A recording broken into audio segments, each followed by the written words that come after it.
എടാ ജോസ് വന്നടാ. കഴിഞ്ഞ ദിവസം നിന്റെ അമ്മ വിളിച്ചായിരുന്നു. നിന്റെ പാൻറ്റിലൊക്കെ പോക്കറ്റിൽ നിന്ന് തീപ്പറ്റിയൊക്കെ കിട്ടിയെന്ന് പറഞ്ഞു. ഒരു കയ്യബദ്ധം നാറ്റുകരുത്. വീട്ടില് ഇത്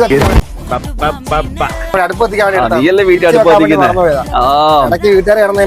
തൂക്കിയല്ലോ നാദാ. കാലം മാറി, നീ ഐറ്റം മാറ്റിപ്പോയിടാ ജോസ്. നീയാണല്ലോ കോടതി. കണ്ടില്ലേ പുതിയ ലൈറ്ററൊക്കെ നമ്മുടെ കയ്യിൽ ഇഷ്ടം പോലെ BMW കണ്ടില്ലേ വെറൈറ്റി സാധനം. ലയോട്ടി മോഡൽ ഏത് ഐറ്റം വേണമെങ്കിലും ഇതൊക്കെ എവിടെ വെച്ചാൽ ഉമ്മ എടുത്തു. ആണോ നല്ല ചിരിയല്ലേ. വെറൈറ്റി ഇതൊക്കെ കണ്ടില്ലേ ആപ്പിള്. ഇതൊക്കെ ആളിയിരുന്ന അമ്മ ഓർക്കും ഇത് എന്താ പോണത്. കണ്ടോ ഇതൊക്കെ കണ്ടില്ലേ. സിമ്പിൾ